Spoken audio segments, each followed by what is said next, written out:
evening and welcome to Audio Dungeon. This is D6 Arcade. I'm Tony Hansen, joined by the rest of the Audio Dungeon crew: Ryan Aquafrida, Dan Isgro, Damian Scrow, Catherine Hunter, and Liam Lynch. Thank you. I want to say thank you to our sponsors and partners: Fantasy Network, Dungeon TV, Phoenix Studios, Nurse Foundry, Dungeon Dragons Memes, My D&D, and Nerd Asteroid.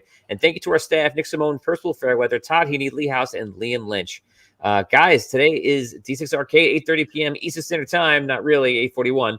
But we are about to go into a whole bunch of stuff today. We are going to do critical hits of the week. We are going to do a nerd review on the Spider-Man movie. We're getting ready for Doctor Strange right now. So we need to go back and make sure we got everything lined up correctly with the Spider-Man movie. And then we are going to play Roll and Rumble, which is our game show where it is wrestling meets tabletop, guys. So Jason Spector and Charles Morrison, if you're out there, get ready to play. Come on. Anyone, if you want to play with us, let us know, because you can come on and join the Wrestling Federation. All you gotta do is join up on Patreon, and you can wrestle along with these fine people all around me.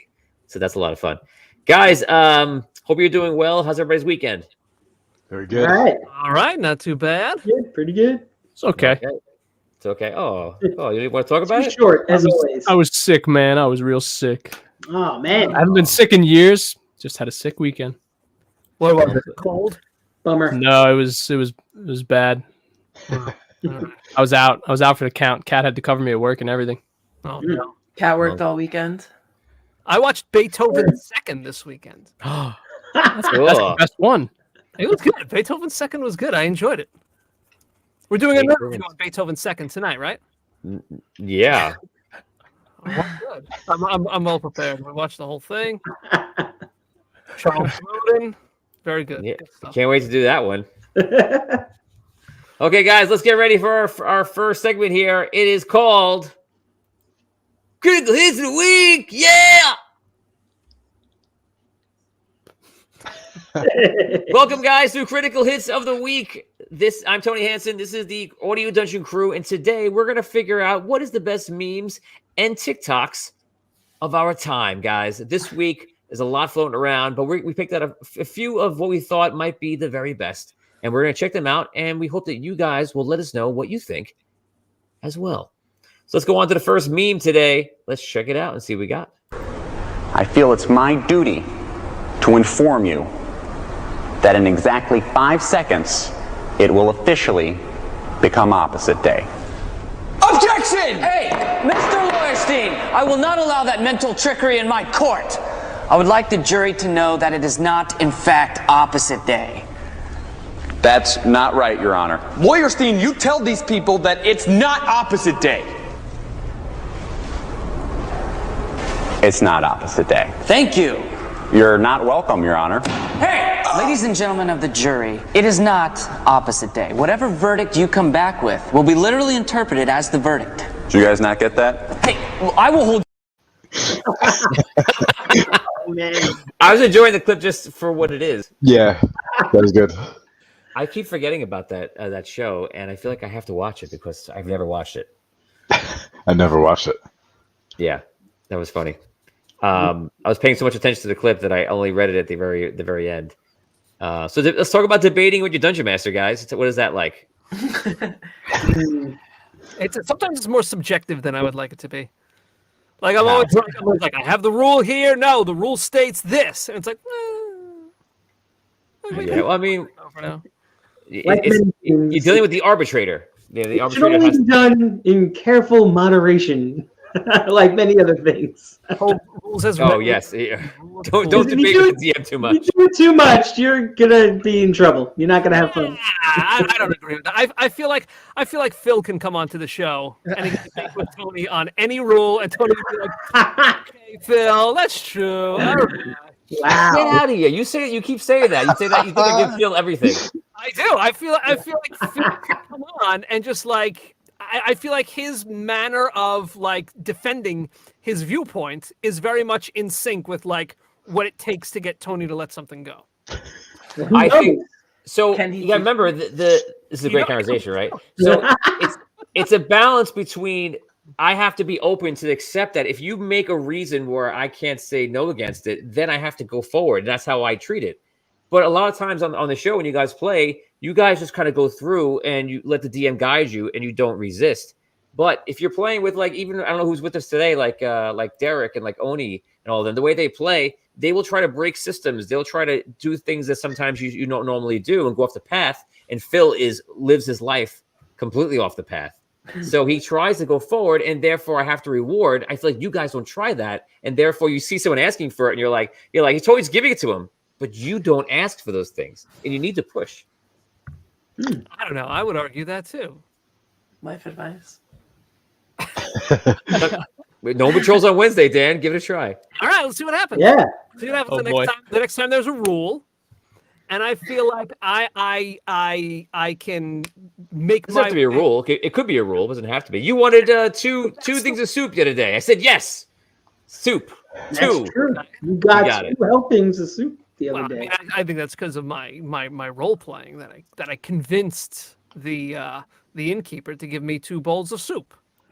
So, guys, we're going to ask the fans right here. So, fans, let us know as a dungeon master. When I play you guys, do you feel that I am like that's it? It's over, or do you feel like that I'm balancing it, or I'm trying to figure it out, or do you feel like I'm just a pushover and it's too easy? Let us know in chat. There's no wrong answers. But he's watching. But I'm watching, always watching. That's from my Balance your balance. Yes. balance your balance. Okay, we're way off track here. Let's go to Choose those battles. You know? meme number 2. Keep it on the boy. track. I just saw this today. This is great. You immediately know what's going on. Yes. So Yes, this I like is. that one. I don't know if it's more part of it, but this is somebody saying like, I want to make my charisma. I want to make my charisma very high, but you turn out to be the other guy, which I don't know. I can't know what's the actor's name? Anybody know? The character's name is Adrian Pimento from Yeah. Brooklyn Nine-Nine. Right, and he's fantastic there because he's literally, he's acting, but he's still off the wall. He's crazy. He's the character is like absolutely insane, but like he's got that look in his eyes. It's Yeah. like, He's also in Parks and Rec too. He's very funny in that show. I'm wearing a Mouse Rat shirt from Parks and Rec right now. Mouse Rat. Yes. Mouse When Rat. did you change? yeah, I forgot I changed. Okay, here we go. Number 3.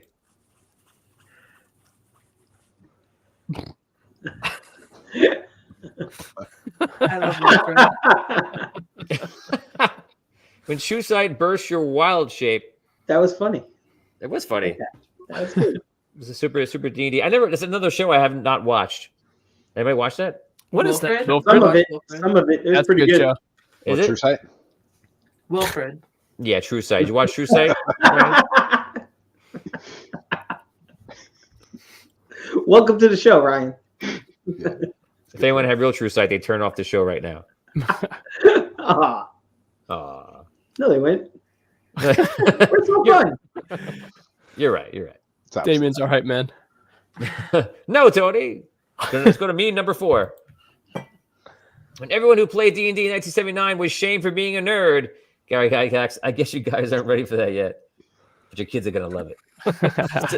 We could definitely talk about this, guys, because in the 80s, it was like forbidden. Don't play, because it was all about some terrible things happened because some kids out in the Midwest were playing, and they were just like not good people, and it wasn't a good scene, and it got a bad rap. And then in the 90s, it was embarrassing. It was just plain old embarrassing. And then you were caught between someone who I don't know what Dungeons and Dragons is, but I heard it's evil, and other people were like, I don't know about that. I just heard that you have no life. And that's it's like pick your poison. Right. I think in the 80s with like the Moms Against Dungeons and Dragons, I think it was a lot of like feverish craze about people being worried that it was like, because like their kids are buying a book with a demon on the cover. It's like, oh my God, they must be Satanists. Oh my God, they must be demon worshippers. And meanwhile, it's like, no, like I'm playing a knight and I'm rolling dice.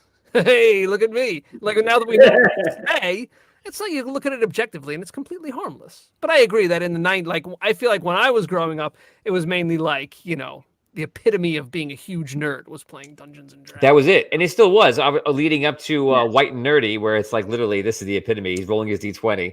Like that was it.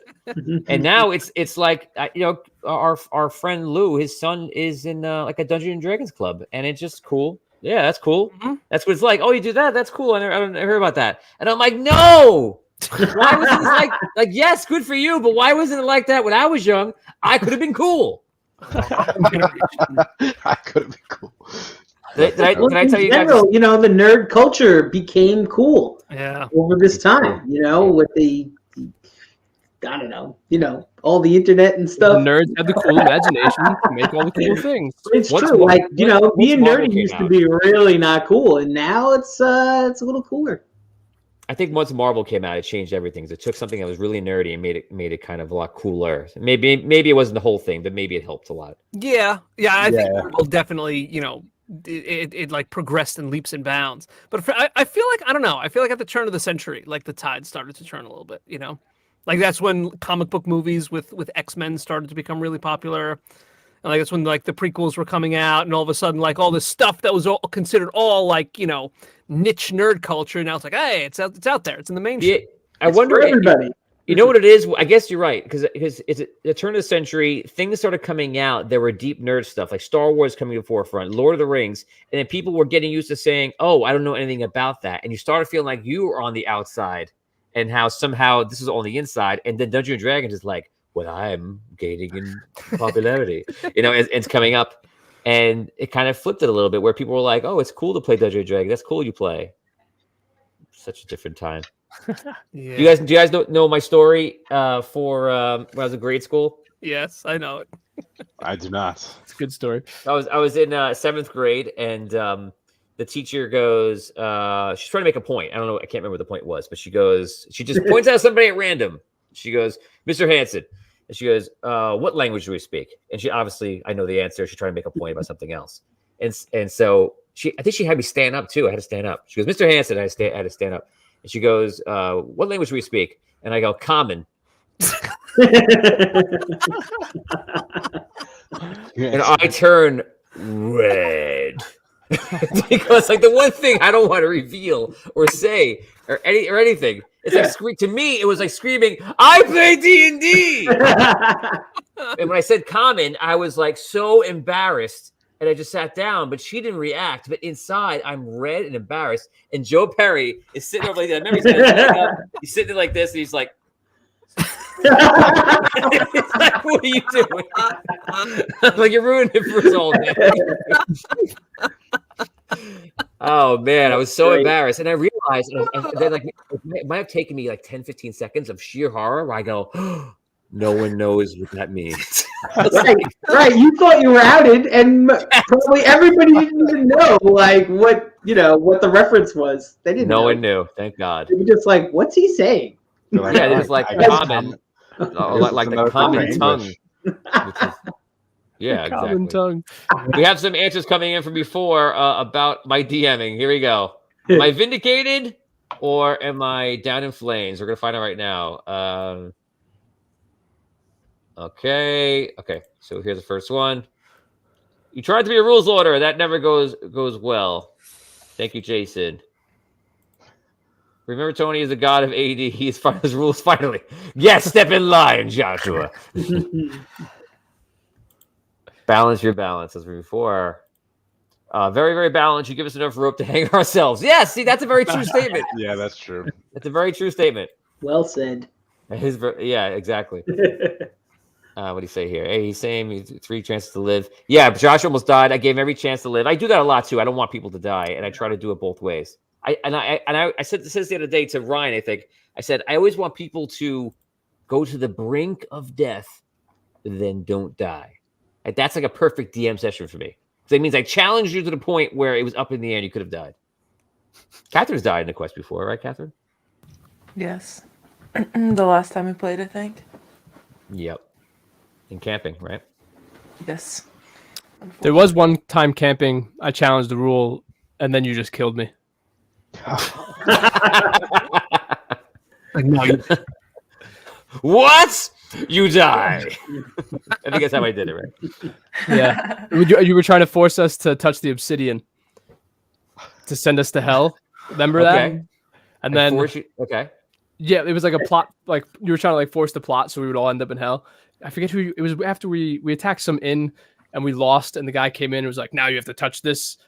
And then everyone was touching it, disappearing. And I went to ask a question, and you were like, "No questions, just touch it." And then I was like, "Wait, but I actually have a question." And then you just like stabbed me in the head, and I was like, "Okay, I guess I'm dead now." This sounds like me. Yeah, it was good. I remember that. Guys, remember when I stabbed Liam in the head? No, Ryan can vouch for me. No, I don't remember that, but I remember. But I remember like the obsidian, and I remember the pub that you were in. Yeah. It was when we were invading with the lizard people. Yeah. That was so wild. good. That was my favorite quest out of all of them. Let's go to number 5 in the memes today. Let's see what we got. No shitty rogue, no stealing, no pickpocketing, no scamming. Also, the party. Please break us out of prison, Mr. Shitty Rogue. That's funny. It is like that. Because it's like everyone, they start off in the campaign you play, like the paladin's always like, we should report this crime. And the thief's like, no, don't report the crime. Like, this is like, the typical things. But when you go to jail, like in real life, if like one of my friends goes to jail, we're not all rounding up and thinking about how we're going to get him out. How we're going to trick the guard and go into and cast spells and, sneak things in. It's just like, man, that's what he did? Wow. He went to jail? When's he out? Right. 10 Tony, years? You don't have our backs like that, Tony? Come on. No, like in fictional universe, like I'm armed with probably a fireball and I'm going in, and guards mean little to me. So that is it, guys. That was all of our memes today. Let's review because we did a lot of talking in between. I feel it's my duty to inform you that in exactly 5 seconds, it will officially become opposite day. Yes. Number 2. The character you design over the character you start role-playing, because we want to be cool, but then we also want to be ridiculous. Or we can't help being ridiculous, right? When true sight bursts your wild shape, number 3. It's funny. Number 4. Man. It's so true. And number 5.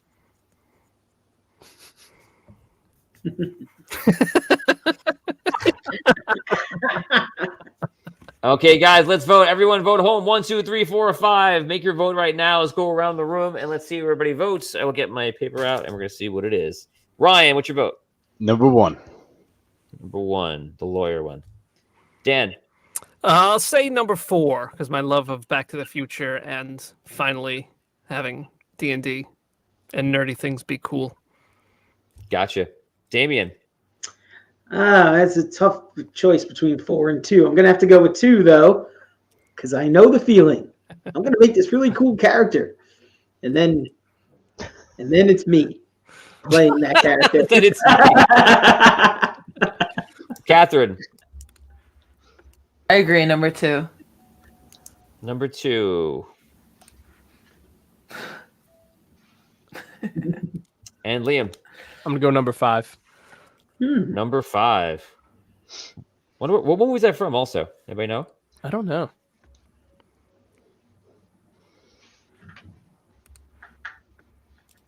Okay, let's go to the chat right now. Let's see what we got for the votes. Is anyone voting on one of their favorite memes? Here comes 2 in here. Number 3 gets a vote. That's the first one for that. I didn't vote yet either. Number 4 gets a vote. And it's down to me. Number 1. What's it going to be? Opposite day was so funny. I am going to go number 1. Yeah. But that doesn't mean it wins, though. The ties. Spuds McKenzie comes in at number 1 too. What'd you say? Spuds Oh, he voted?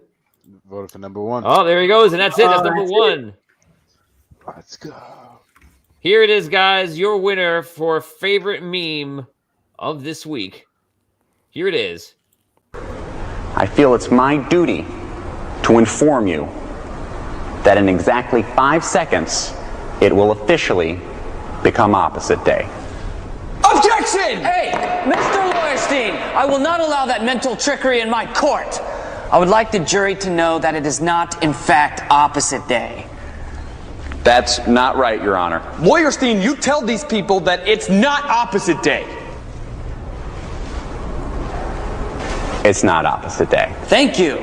You're not welcome, Your Honor. Hey! Ladies and gentlemen of the jury, it is not opposite day. Whatever verdict you come back with will be literally interpreted as the verdict. Did you guys not get that? Hey, I will hold... Yes. It's a good idea for a sketch. Just funny, simple. That was good. It almost makes me want to unveil the skit, Dan. Right? What skit? The skit. Oh, the skit. You think we should unveil it on the show? Nah. Do we know about this? Yeah, I want to see a skit. I don't know about the skit. Let's have a grand reveal for the skit, and under its own banner, under its Not own here. auspice.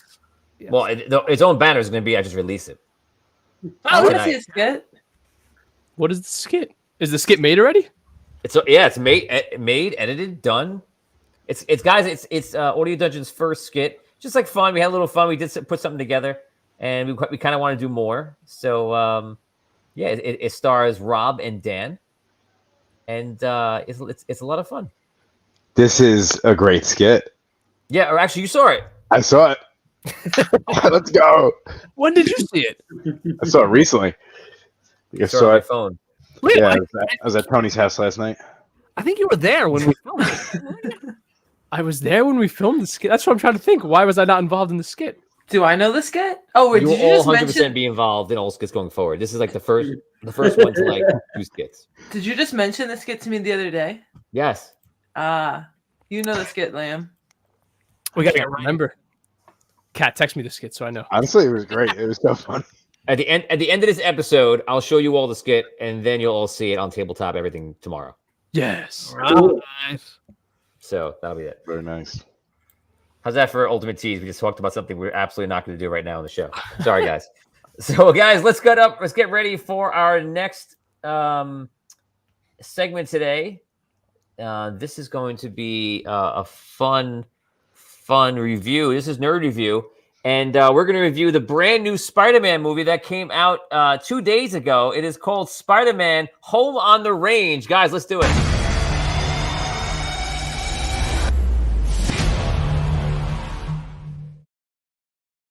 What is going on? But you saw it, right? You saw it. Right?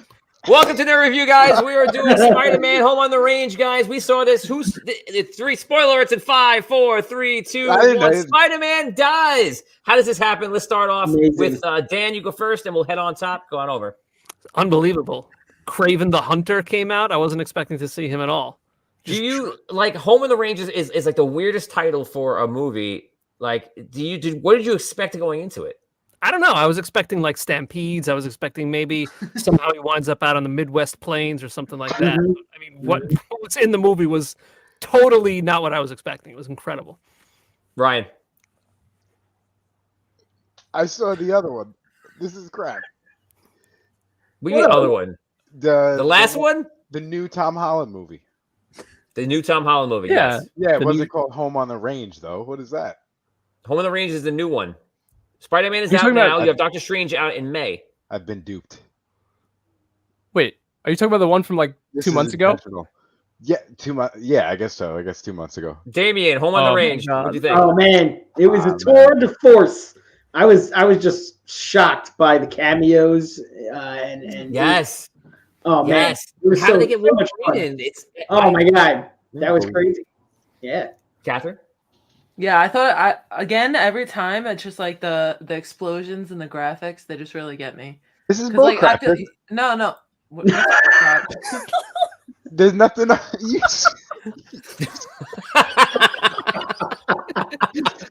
I Google Home on the Hey, Range. you really didn't see this movie? Really?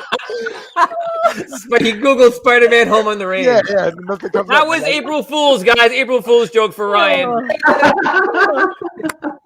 Damn it. That was great. Ryan, tell the world how you feel. I'm pissed. I don't know.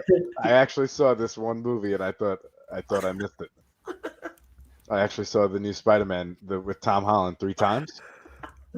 Wow. You keep saying with Tom Holland like you could have accidentally watched the older ones. I don't know. Home on the Range. What is that? Just to clarify. I think Tom made up that title. It's great. Yeah. Tom Holland? Yeah. Yeah, Tom Holland. Okay, guys, here we go. We're gonna do a real one for Spider-Man, not Home on the Range.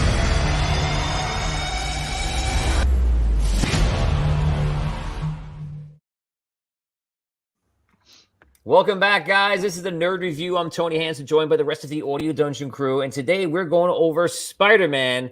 I think it's there's every title has home in it. This one was No Way Home?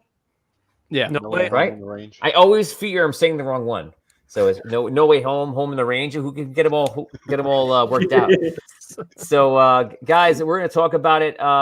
Me and Vinny, fun fact, Vinny Pro saw it the exact last day it was in the theaters. Literally almost the last showing of the last day. And I want to see it. I know Dan, you saw it at home, right? Yeah, I watched it last week. So do you feel like there was a big difference if you would have saw it in theater about how you felt about it? I don't know how you feel about it totally, but yeah, definitely. I think first of all, I think the entire movie was just like, I don't know. Like, I feel like I missed the wave on it, and it was just built up way too much for me. And I definitely feel like seeing it in theaters would have made it a little bit better. So I loved it. I thought it was great, but I definitely felt like it was diminished. It was like seeing something that was like the cat was out of the bag already, and then I was just like living on the fumes of that buzz because I saw it so late. But I have to go back and remember how I felt when everybody was out seeing it and I was not seeing it. I was like, this is amazing. I was so into it. It's just that buzz was separated from me watching it, and then we're not together. So, but I loved it. I thought it was a great movie. Let's go around. Liam, what do you think? I saw it at like 2 days after it released, and I saw it in 4D. Have you guys seen 4D movies yet? Because those are so good. So like every time they were swinging webs, it was like blowing air in your face. It was great. But besides that aspect, it was I loved it. It was like right up there, top Marvel movies for me. Catherine. I actually saw it recently, maybe like 2 or 3 weeks ago. I liked it. I thought it was interesting how they tied everything together in the multiverse world because I was interested to see how. Yeah, it's even more exciting than it would be for a normal Spider-Man movie. The fact that you have all the Spider-Mans in it. Damien. So I saw it in theaters towards the end of the release as well, and I liked it a lot. It was just really impressive and also kind of emotional. It had some sad kind of parts in it, and I just I can't wait to see it again. But yeah, I liked it a lot for sure. Ryan. I liked it. I also think it was emotional at some points. Like I saw it 3 times, 2 of them within the same week. Wow. And once the next week, and then my throat had that lump at the same part 2 out of the 3 times. But I liked seeing all the Spider-Mans in one movie. I thought some of the parts were a little corny. But it was like, all right, I get it. Like they're all here. But other than that, I thought the storyline was good. I like Doctor Strange, and it got me excited to see the Doctor Strange stuff. Yeah, we were good. Awesome. Which part of the movie got the lump in your throat? Spoilers, right? Spoilers are fine. Spoiler alerts, guys. In 5, 4, 3, 2, 1, go. When he's on the range and he's stop. No. When he's home, on the range. Well done. Thank you. The death of Aunt May was just sad. It was just sad because it was just sad. He was crying everywhere. Yeah, I told my brother I didn't cry during that, and he asked me if I was human. I also cried during when Spider-Man leaves, and him and Zendaya are saying their goodbyes. I forget her name in the movie. But MJ, come on. Before she forgets about him, or after in the coffee shop? Right before she forgets about him. like they're like crying and stuff. And Yeah. man. Aunt May got me, definitely. And that exact other scene that Liam just said, like right in the end, you're just like, oh, I'm like, that's it. It's over. Everything's different for him. And the Aunt May scene when she died, I thought I liked that it was. I feel like they were very conscious of the fact that the story's been done so many times before, and they didn't want to like rehash anything. And but I feel like they made it very real for a superhero film. Like it was very different. It wasn't on the regular flow of somebody dying. There's always these little things that throw you off and to make it different. And I think that's what really made it heartfelt for me. I don't know, maybe about you guys. What would you guys think? I like that you didn't you didn't see it coming, but it made sense. Like he hits her with the thing, and then she's talking and she's up and stuff, and then she goes to leave, and then she starts feeling the effects of the wound. So right, it kind of like psychs you out a little bit, and then you're like, all right, I get it though. So it was good. So let's talk about all the villains that were in the movie. Who's everybody's favorite villain? Green Goblin. Dr. Octopus. Yeah. I think he was a good guy in this movie, like for the most part. Like he is in the regular ones too, not the older ones. Okay. He's a good guy turned bad because of that I want to say chip or whatever it was. And he's kind of turned because of that. So that kind of fell into role. And the Green Goblin storyline was similar in the fact that he was just, I don't know, mesmerized by the other side of his personality. But the thing that kind of bothered me about that, though, is that like in this universe, so you have your Spider-Man, and he's like, no, I don't want to send everybody back to the original timelines because I don't want what happened to these villains to happen to them. Like I want to change it so that we can make them better, and then when they go back to their original timelines, they could be living better lives, and Spider-Man doesn't have to kill them. But just, I don't know, like looking back at the movies now, were these just like shitty Spider-Mans who just like, I'm just gonna kill you now. Like I don't have to worry about making you better. I think it just kind of like, I don't know, like spoiled them a little bit. Well, no, I think it's because those Spider-Mans have regretted that they had to kill those people the whole time. So they're like, maybe we can redeem ourselves as well. Oh, I see. And I also think maybe the idea of him knowing that like the multiverse exists presented that opportunity for him to want to change them and like give them a good outcome. Because if Tobey Maguire didn't realize that he could possibly like have somebody turn good in a different universe and bring him back into his, then maybe he would have if he had known. Yeah, I mean, thinking back, I don't think they were really going out of their way to kill them. But I mean, like that is just kind of like how it ended up. But that's a good thought, though, Liam. That now that they have the chance to go ahead and right what was wrong, it's admirable. But I liked seeing Willem Dafoe again, and I thought he was awesome as Green Goblin. He was great. Yeah. It made me realize how young he was in the original ones when I saw him now, and I was like, I guess I was younger, obviously, and I was seeing him as older, and then obviously time has passed, and now I'm like, I feel like he's like the same age. I look back and I was like, no, he's so much younger. You just you just can't tell. You just don't think about it. God. I was gonna say also, if you think about it, like the MCU, like Tom Holland's Spider-Man is the only one he's gone through so much more than the other Spider-Man in terms of his, like, to that moment, you know what I mean? He's fought Thanos and everybody. Yeah. Those other guys haven't. So like has much more grand concept of kind of all these different elements to what makes villains. So I think he kind of even sees those villains as not really villains to an extent. He's like, oh, these are just guys. You know what I mean? He's like, I've been fighting giant aliens trying to explode the universe. That's interesting. Yeah, it's a good point. He's like, this could be fixed, but it's not like Thanos or something crazy like that. Yeah. He in the end of the day, he's the one with the most experience, I guess, right? Like which Spider-Man do you want on your side if you have to have any one of the three? It has to be Tom Holland, I would say. Yeah, Tom Holland. Yeah. Iron Man training. If only for the Stark tech, right? Yeah, he comes with the whole Iron Man technology. It's true. Yeah. Yeah. I loved all of them talking to each other. I gotta say, Tobey Maguire, I was excited for the idea of all the Spider-Man being in the movie together, but I wasn't like necessarily excited to see Tobey Maguire in it. Just cool to see them all together. And then the second I saw him in the Spider-Man suit, I was like, oh wow, this is great. and I love him as like the mentor Spider-Man. And when he gets in the way and stops Tom Holland Spider-Man, from killing Goblin, I think it was Goblin, right? Yeah. And I just loved it. That got me too. Talk about the parts that got me. That part got me. Oh yeah.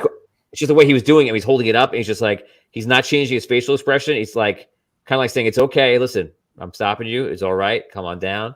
Yeah. I thought it was wonderful. It was like a very nice moment. I feel like his face reminded me of when he's like holding the train. Oh crap! When he's like holding the train back. Yep. In his movie, that's what his face. Oh reminded yeah. me. Yeah, that's what I thought of too at that point. It's a weird face for him. No, the train face is the weird face. Train face, yes. I always love how I love the whole story of Spider-Man. I love how it's like friendly neighborhood, New York style, and they did a lot of that with the Tobey Maguire Spider-Man series, because it was always a reference to like, this is New York, you can't stop us, we're gonna help you out. They stand up for him, whatever. Of course, they get thrown aside for 2 seconds, But I love the vibe with it, and the New York vibe is in the Tom Holland movies, but in a more realistic way. Not like that we want to stand up for you, New York, but more like this is New York, and like this is how we do things. I don't know. I think I see it from the other viewpoint, like Liam was saying. Like you're kind of seeing Spider-Man through the scope of the MCU. Like the Tom Holland Spider-Man is like what's the conflict in this movie? It's like he opened up a rift in the multiverse, so now you have like different villains and different heroes from other universes piling through. And in the other movies, what was the climax of Spider-Man 2 with Tobey Maguire? It's like a subway car is going to crash and he has to save a subway full of people, So like that's why I feel like you're right with the Tobey Maguire Spider-Mans. It was very much like New York centric, and it's like, hey, I'm your friendly neighborhood Spider-Man. I'm taking care of the neighborhood. But with Tom Holland, it's like I gotta set the multiverse right. I feel like there's not much room for New York to have much of a character in that movie. I think they also did a lot of that part of his character off screen, like all the times, the whole montage of him like texting Happy, like, "Hey, I'm just saving the city, but I need bigger things." I think that's all supposed to be when he was doing all those other New Yorky local hometown hero kind of stuff. Right. Coming in from Richard Weil, I love the fact that they fixed the web that comes out of you bit. Yes, that was great. That was great. So it was good that they addressed that in the movie too. It's a funny thing that needed to be addressed. It was great that they mentioned it. I love it. They were all just talking to each other. I could have watched another 5 minutes of that. Oh yeah. Which part? On the scaffolding or in the lab? Both. Okay. Both. Okay. But yeah, like that. The scaffolding, the web part was in the scaffolding, and the lab kind of had just some of that stuff. They were talking about MJ and whatever else they were talking about there. But yeah. So let's talk about what's coming up next. Like, what do we think is going to happen now that we're going into Doctor Strange? Anybody have any ideas? Well, we know the next Doctor Strange movie is about the multiverse, so. And him probably trying to fix things. It'd be nuts to see. Yeah, I don't know. I also don't know if Tom Holland is done with Marvel. No. In a sense. Not as being Spider-Man. That's not what I mean.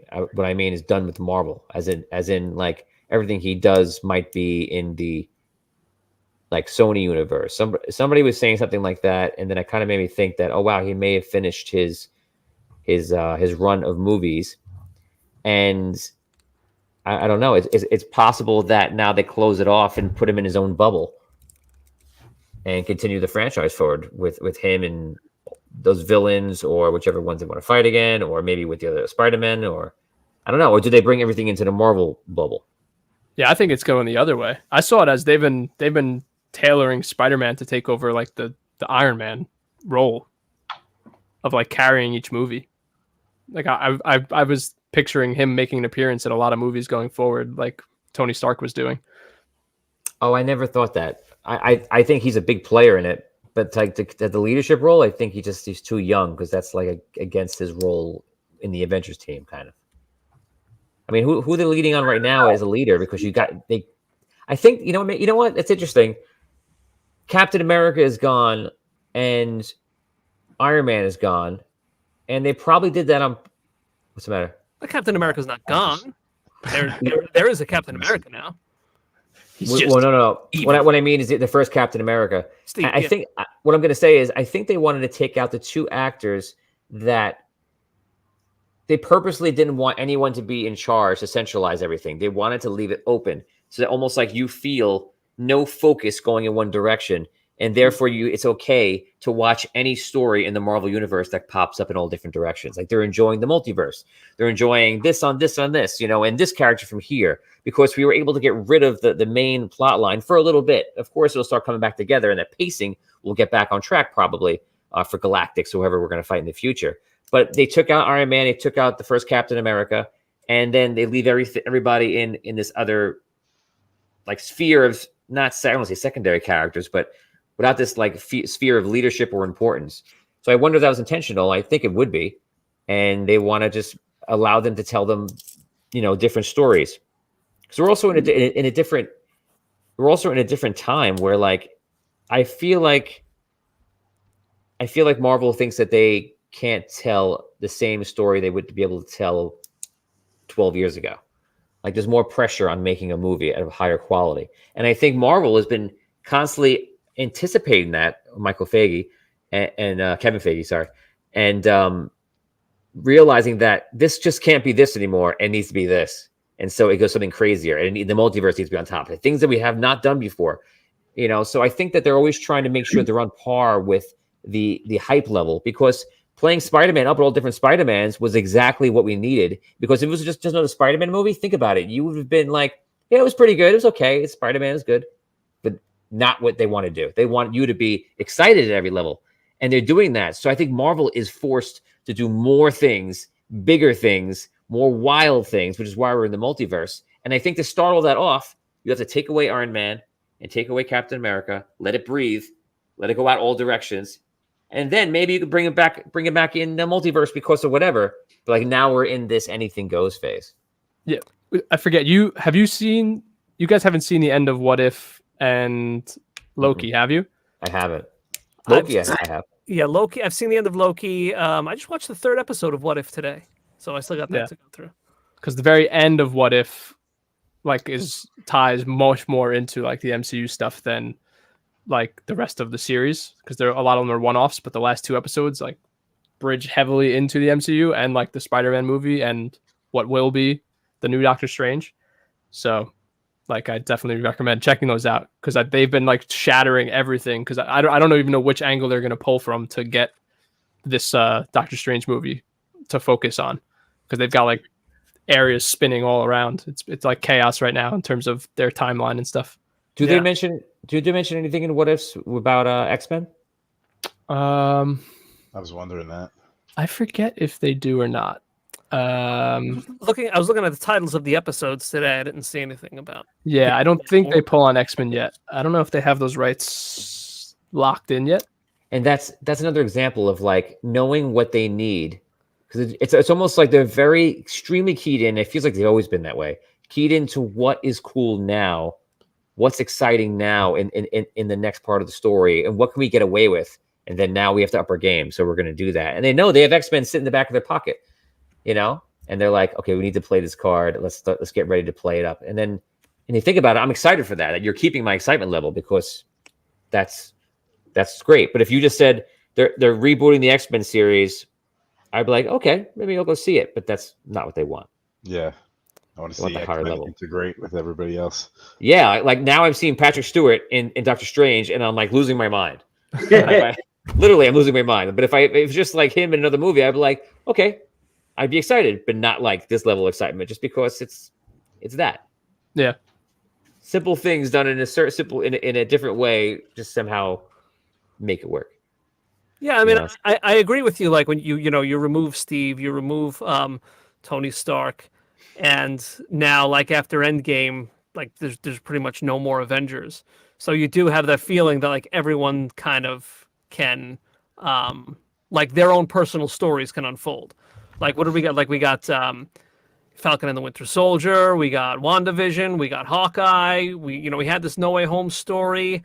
Now we're getting Moon Knight too, and it feels like a lot of the things that we're getting now are these kind of like, I don't want to say self-contained, because like it seems like this whole theme of alternate universes kind of like crashing in on themselves is going to become more apparent and more the center of attention as we move forward, especially with, it seems like Doctor Strange is going to break that whole issue wide open. But I don't know, like I keep thinking back. Obviously we know how phases 1, 2, and 3 ended with, the Infinity Gauntlet and with Thanos in Endgame. And thinking back, it's like the common threads in Avengers, in Captain America, in the Thor movies is like there's always one of the Infinity Stones that was at the center of the movie, or that they were going after, or that was the center of conflict. So now it's like, okay, like, is there something similar that we can see? Like, even though we're seeing disjointed stories, like what's the common thread? And it seems to be that it's the multiverse. So like, okay, how is it all going to come together? And are all the characters going to come together somehow? I think that's like the kind of, the biggest thing in my mind right now, at least, is how is all that going to come together to get us through phase 4 and into phase 5. And that's that same pressure, like, because in a story, I feel like you always want to have that pressure going forward, and it could be something subtle, but it's something important in the background, and you always want to know what's going to be the next thing. And that one strong question in the beginning was not even the Infinity Gauntlets. It was the idea of the Infinity Gauntlet and the crystals, the Soul Stones and such. But it was like, wow, if you remember back this far, I heard that they're going to make a movie where they all go in the same movie at the same time. And that blows everyone's mind, because that's never been done before. And that was like, people just losing their shit over that, and that's what it was, me included, because that was exciting. And then when it came out, you're like, this is amazing. They were all in the same thing, same screen. And that's all we needed to be impressed, but now, we're at the stage where the multiverse is the most exciting thing. And that's wild to us, because, who hasn't played Dungeons and Dragons where you threw in a Jedi into a Dungeons and Dragons routine, and you're like, that's awesome. Because we like doing stupid, silly stuff like that. And I think now the multiverse, we're having fun with that. And that question that what's going on is what's going to happen with the multiverse? How's it going to affect? And your mind starts putting every combination, like your favorite thing, Wolverine and Iron Man's going to come back for another. I still think that I'm going to stand by the prediction that they're going to bring back Tony Stark and Robert Downey Jr. Eventually, people are talking about how they might do it with Tom Cruise in this one coming up, which would be amazing and interesting. But I think that they're going to bring Tony Stark back in a huge moment down the line as like him from another dimension where he didn't die. And that's exciting to me. And I painted that picture myself, and everyone's doing that right now. And that's enough to keep everyone excited about what's going to happen, your own imaginations. Mm-hmm. Counterpoint to that, though. Sure. Doctor Strange looked through all the timelines, and he was like, there's only one where it works, and that was when Tony died. So how could he come back? But that's from his point of view, though, isn't it? From off his shoot of his timeline, how do they save it? I'm just trying to think how he could have not died. I guess it's true, because there could be another universe where Thanos isn't even involved. Right. Yeah. So that's true. It's gonna be nuts. So yeah, it is gonna be nuts. I think it's gonna be a good movie. Obviously we have Wanda Maximoff back in it now. I think Wong is playing a big part in Doctor Strange coming up, and I don't think Spider-Man. I don't expect Spider-Man to be in this at all. Anybody hear anything otherwise? Nope. Don't know. Yeah. So nobody knows him. That's right. Nobody knows him. Yeah. That's a good point. So let's get back to the movie really quick and end it there. Big moments from the movie that you thought were impactful or important. Anybody? You mean like for future movies? It could be for the future or important for the past. Whatever. The web shoot, the things come out of you. Web thing was important. We needed to know. We needed to talk about that as a global society. As a society, yes. Him saving MJ, like Andrew Garfield Spider-Man. Yes, I thought that was brilliant. Why not give him something? And like that was, because it was like saying it doesn't have to all be about Tom Holland. Like let's give him something. He saved her, and that was a powerful moment, big time. And if they ever do another, the great thing is they could do another movie with Andrew Garfield right now, and instantly people will be more excited to see it. Yeah, his was my favorite Spider-Man series of the ones that have come out. Oh, really? Yeah, I loved those. I felt like they were the most realistic, the most like well shot, because it wasn't necessarily following like the MCU format. I really liked those movies a lot. They're very different tone. Yeah, I felt like they worked really well for Spider-Man. Interesting. Anyone else? Any big impactful moments for the future or past? Yeah, I think the relationship between Wong and Doctor Strange, like it made me curious just to see now that Wong is the Sorcerer Supreme, and Doctor Strange isn't. I'm curious to see more of like what their relationship is like, and like what Wong is capable of, what Doctor Strange is capable of, and how that's going to affect the Multiverse of Madness when it comes out. Because it's got to have something to do with this spell that he cast in this movie. I mean, you have different universes crashing into each other, so I just want to see, like, okay, well, what effect is that having on the Multiverse of Madness? Oh, yes, that made me think what you just said.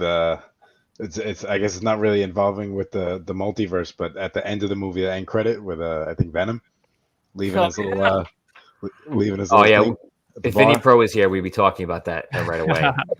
So it's the whole movement of Venom jumping the timeline seems like it was just so they can put a little blob of Venom that is different and separate into the Spider-Man multiverse, because then he shifts out. So for me, I didn't love the whole thing. I love the idea that Venom will be there, but I feel like they had a conflict of like, well, is Venom a bad guy or a good guy? They were like, well, he's kind of like both, right? And so they wanted him to be a good guy in his own timeline, but they want him to be a bad guy in his own thing and change the story and probably take out some of the human elements that we've been gaining with him, right? So I feel like it feels very forced. I think they're going to use it to bring, like, because I think the Venom blob will know who Spider-Man is, and then it'll let us regain knowledge of Spider-Man in the MCU somehow. Interesting. Yeah. And I wonder if they would cast a different Venom. You could. That's good. That's probably the real point of what Ryan's saying, is that you now have the ability to cast someone else's Venom because it could attach to somebody else. Yeah. I think that Venom it'll be like he'll attach to Tom Holland, and somehow it'll unwind the name spell through whatever the course of the movie they do with that. Oh, maybe. So he combines with Tom Holland, and because Venom has the mysteries of the universe in his head, that somehow can actually, they probably work together. That's what's going to happen. They work together to kind of heal the multiverse or something. Yeah. Yeah. It's very possible. So let's go around, guys. That was an interesting talk. Let's give it 1 through 10. Ryan, we'll start with you. What do you give Spider-Man? 7.5. 7.5. Damien. That's mad at you. 7. Would you say 7? Yep. Wow. Okay, Catherine. I just feel like everyone's rating it so low. Like Ryan literally loved it enough to see it 3 times, and he's like 7.5. Yeah. I thought it was a good movie, and I do think like there was parts of it that were like weird, but I did like it. Like, and I liked it because I saw clips of Iron Man recently and Tom Holland, so I was just like, I'm in it. I'm like, let's go. I'm gonna see this. But I think it's a movie 7.5. You know, that's a sign Ryan's becoming a nerd. He says he loved the movie, saw it 3 times, and then he's like, I love it, and then he gives it a lower rating. And that's how you know you're becoming a nerd. Because you're starting to have bars for things. Critical. Oh yes. So you'll say, like, oh, this movie was great, Star Wars, that was so good. And then you go to your friends and you'll shit all over it because you're just like, you know, the things, I loved it. Here's everything I hated about it. and that's what happens. Catherine, what was your rating? I would say like an 8. An 8? Okay. Dan? I'd say like a 6.5 out of 10. Yikes. Liam? Everyone's being so mean to Spider-Man. In like on like an MCU scale, I give it like a 9. If we're just rating it in terms of being a movie, then I guess lower, like a 7. But like in terms of the MCU universe, like I rate it as like one of the best ones. I give it a 9. I would give it a little under that. I would say 8.5. But I really enjoyed it. Nothing wrong with it. You guys got to see it in 4D. That's the trick. That it really gets you. Yeah, maybe that's what's in it. The 4D. Well, the fact that you're like getting flung around.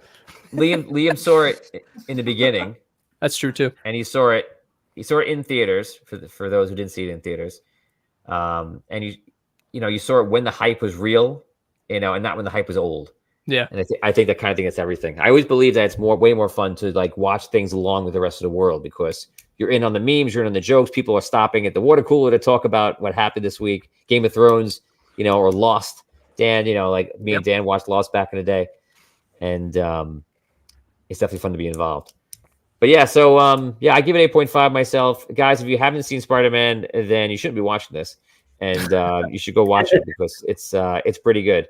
I'm excited for Doctor Strange. It's coming up. We wanted to make sure we get this review in because, I mean, Doctor Strange has a lot to do with the next step of the story. And so guys, that does it here for Audio Dungeon for Nerd Review. And thank you for watching. So let's go to our last show, guys.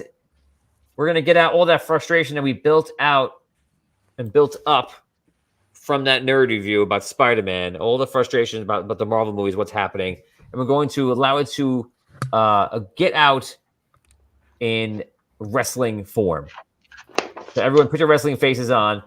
And guys, Patreon members, if you're out there and you're ready to join, now is the time to join. I see you guys joining already. Very good. I'm very excited about today. We're going to get going in 1 second. Let me just check something out. And where did I put it? Here it is. Yeah, that's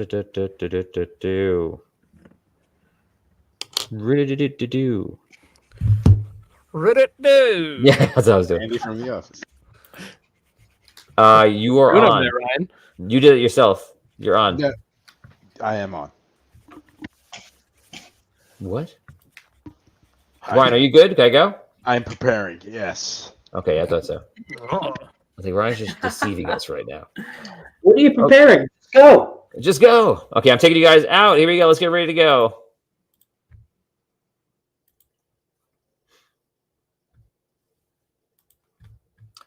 Okay, guys. Guys, if you haven't done so, please like, follow, and subscribe. We're going to get ready to get going here for Roll and Rumble. We're going to get started, and let's get it going.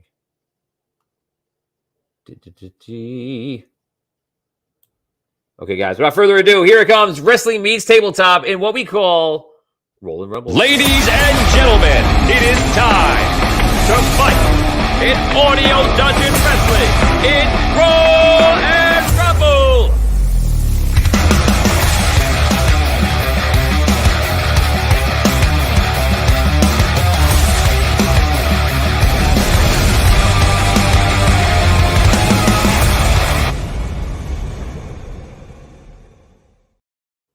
Good evening, ladies and gentlemen, and welcome to Roll and Rumble. Today, we are going to see a battle from the Roll and Rumble Federation and the Patreon family fighting It'll be Slapshot, Crusher, fighting on a Patreon today, guys. Let's go to them right now.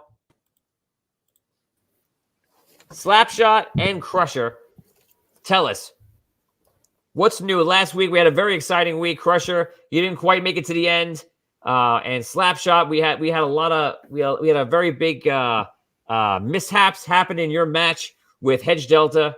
Guys, talk about a very frustrating week. Crusher? Yes, very frustrating. I keep getting put in all these multiple person matches. I've only been in 2 singles matches. I'd like to get back into the singles match so I can crush my opponent one-on-one. Well, that's awesome, Crusher, because you'll be excited to know that the first match today is going to be a match between you and Trent Barrington. Here's what's going to happen, guys. You're going to find out live right now. Actually, let me take you guys right back off for 1 second, and we'll come back to you. Guys, today's match is going to be 3 matches. The first match is going to be Trent Barrington versus Crusher. The winner of this match will join Slapshot later in a tag team championship match. Guys, today's match, it will not be a single, the regular championship belt today. It will be next week, and today is going to be all about the tag team champions belt. So, guys, match 1 will be Trent Barrington and Crusher. And the winner of that match will team up with Slapshot.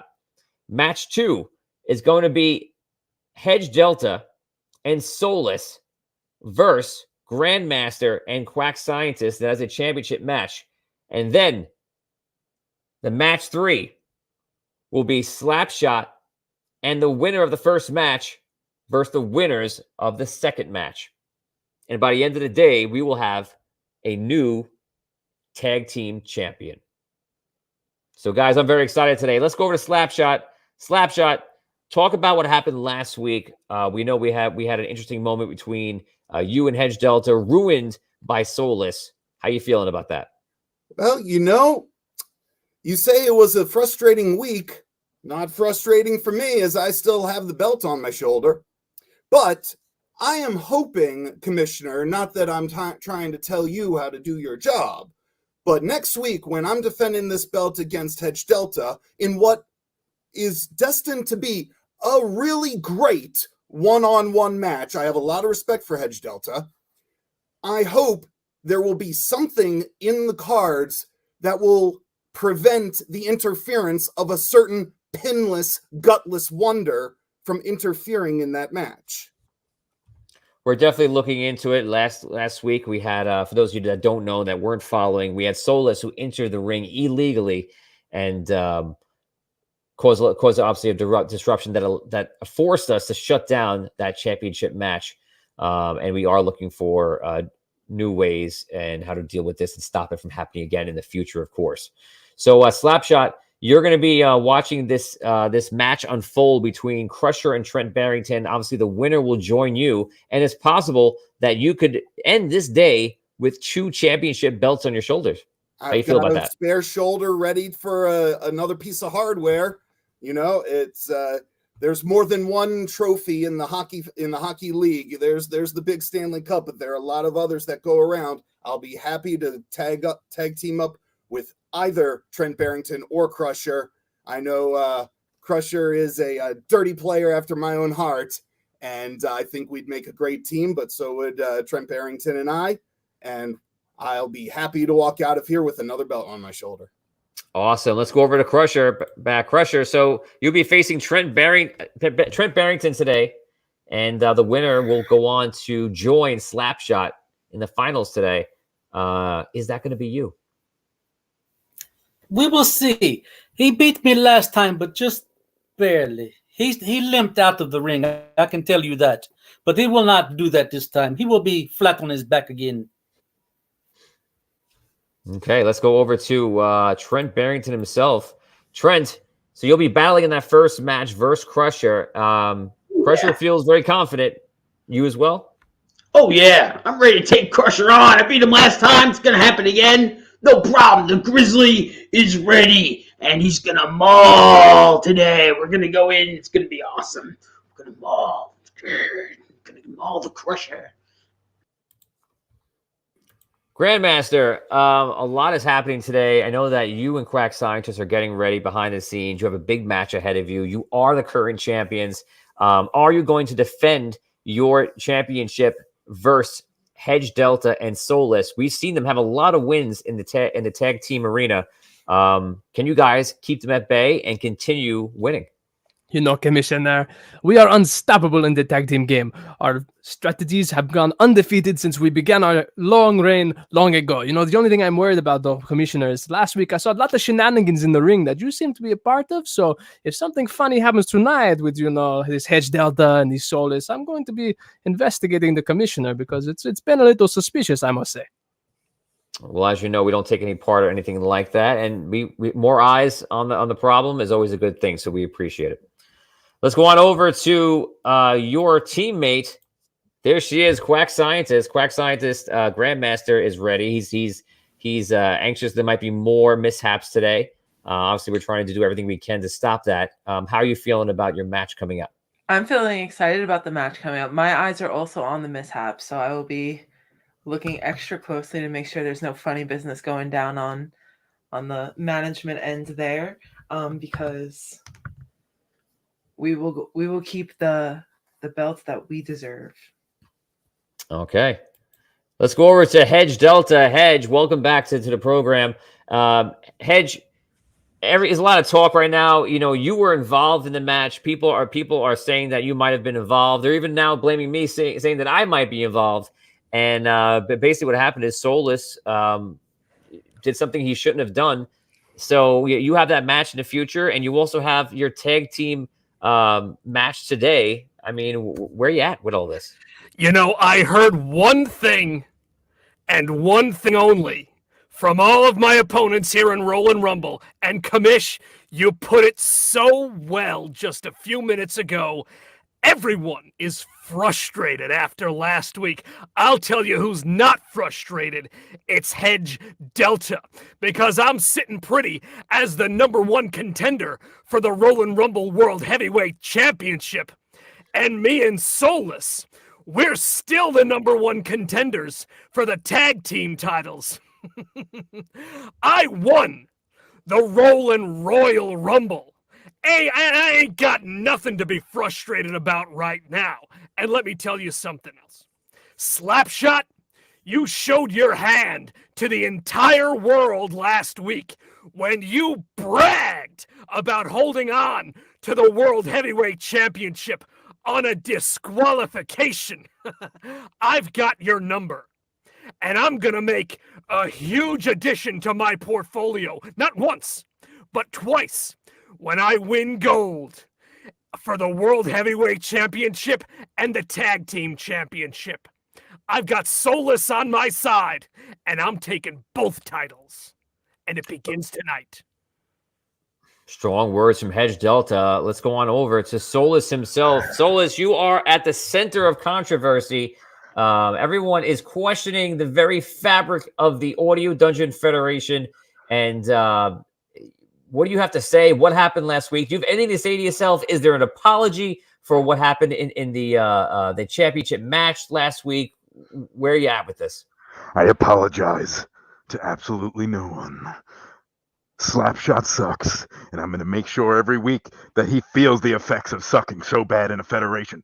That pisses me off every week. That makes me feel the need to interfere in a match. We do not need a champion that sucks. We need a champion that is great, and that champion will be Hedge Delta. He will not only be the champion of the federation, he will be tag team champion after tonight.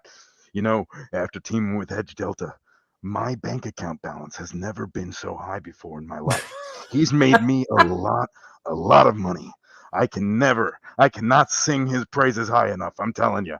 But let's get back to the point. Slapshot sucks, and we all know it. And look, everybody's afraid now. Everybody's accusing you of some stuff. I act on my own accord. I don't need permission from anybody. I will interfere in any match. If it's Slapshot's again, I'll kick his ass. I'll interfere in my own match with Slapshot, and I'll kick his ass, and then get back to the match and kick his ass. How would that work? I'd step out. I'd maybe take off the mask. And then I'd jump in the ring. I'd start beating him down. I'd run out of the ring, put the mask back on, come back in, hit him with the trachea crusher, and make him tap, make him cry. and then you'd be done. I'm the best. Hedge Delta's the best. We're going to prove that tonight. We're undefeated as a tag team. We have a lot of money in the bank. We're going to win. We're going to walk away with the titles. And Slapshot, you will feel the effects of sucking like no one's ever sucked before. I'm telling you, you suck. It's going to be time. Yeah, bring him on. Bring him on. Look at me. Look at me, Slapshot. What I did last week was only the beginning. You suck so much that you've given me new purpose. I've changed my sweatshirt. You've given me a new meaning in this federation. When I first came in here, I didn't really care. I didn't care about anything. I don't have a soul. Now I care. You suck. You suck so much that you make me want to put this mask on every day, step in the ring, and kick some ass. You have never seen a Soulless this dangerous before. And trust me, that title will not be on your shoulder for much longer. You're talking about having an open space for a title. You have an open space for a piece of crap. A pelican's going to fly over your head and shit on it. I don't give a damn if you're the champion now. You won't be the champion. In 2 weeks, I promise you, we're going to be reviewing the tapes, and you're going to find no foul play from the commissioner, from anybody, not even from me. You know what? I won't interfere in your match. I'll let you lose on your own. You suck. It's all good. You'll lose anyway. You got lucky that I interfered last week. You were probably losing it then. If anything, I feel a little bad, and I apologize to Hedge Delta and not to you. Slapshot, you're done. You know, a lot of hot air coming out of that mask. You haven't shown anything other than the simple fact that you know how to interfere when it's not your turn to fight. But when it is your turn to fight, you lay down like a sack of potatoes, man. The last time we went against each other, my team won. Your team won. You did nothing.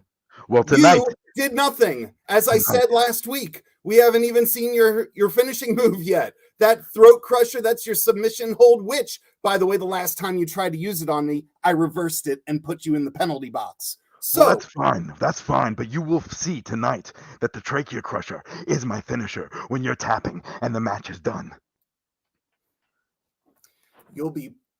I will score on you 3 times with a hat trick like I've done 3 times before. And then I've got your number.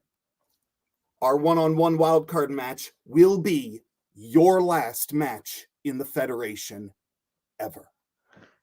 Good luck with that. Wow, guys, that was amazing. Okay, guys, we're going to get ready for our first match of today. As you can see, all of our fans, that this is just heating up. We have a lot of feuds going on. We're going to get started here with 2 amazing opponents, one out of the Patreon Fighting Camp and the other out of the Audio Dungeon Federation. And they're going to battle today for that right to team up with Slapshot. And that'll be on the end of the card today. So without further ado, let's bring in Crusher and his opponent, Trent Barrington. Guys, it's time to roll and rumble. Let's. Yeah. Ready. Combat up. Natural 6. I got a natural 1. Natural 6. Okay.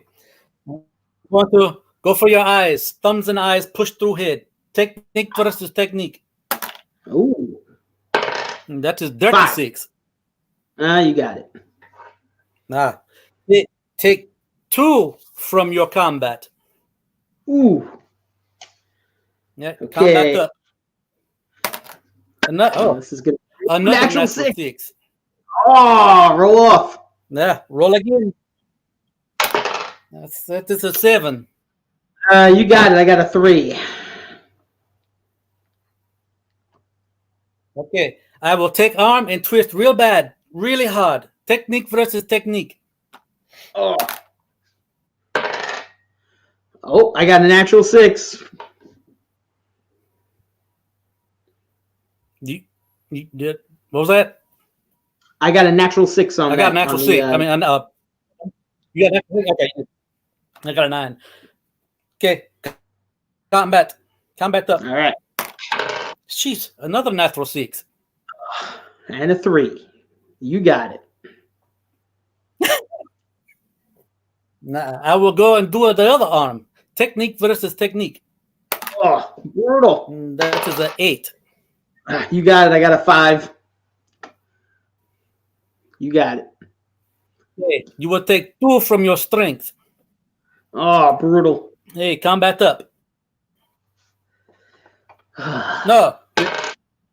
You took 2 from strength. Yes. Natural 1. I got a natural 6 on that one. All right. So I got natural 1. All right. I'm gonna run up to you, toss you into ropes, give you a nice clothesline, get you started. Take 2 damage.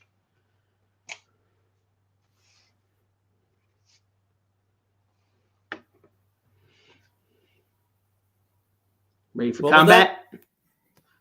How much damage? 2 damage. How much damage? Only 2. 2. Okay. Okay, combat. Here we That's go. a 5. Natural 6. All right, this time I'm gonna give you the forearm chop and take another 2 damage. Okay. Oh! Another natural 6 on my end. What? What was that? You're breaking I got up. 5 for combat. Okay, I got a natural 6 I got 5 on for combat. Okay. Natural Okay. 6. So I'm going to run up and I'm going to give you the discus punch for 2 more damage. Take 2. Okay. Combat up. Combat. Natural 6. You got it. You got it. Natural 6. Okay. I'm going to Russian sickle. Take 3. Oh. Take 3. Russian sickle. All right. All right. Here we go. It's dirty. I got a 1. I got a 1. Dirty. You got it. You got 1? Okay. I take and pile drive. Take another 3. Ugh. Okay. Here we go. Coming for you. 5. I got a 5. Is that what you got? Reroll. I did. I got a 3. Natural 6. Okay. You got it. Yeah. Okay. I'm going to throw you in ropes and suplex. Take another 3. Ugh. Okay. I'm coming for you now. Natural 1. Hey. Okay. You got it. I will take you down to the mat and put you in crippled crossface. My technique versus your fortitude. Okay. Here we go. 7. 8. Ah. Okay, go again. One more time. Technique versus fortitude. All right. Natural 6. Oh, you got it. I got a 5. Okay, that is 3, 5. Okay, I will let you up. Take 7. Ugh.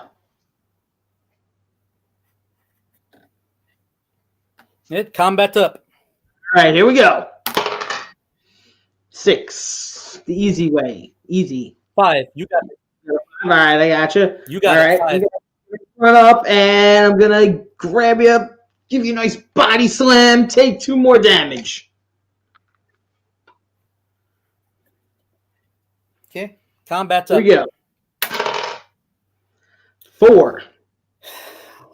All right.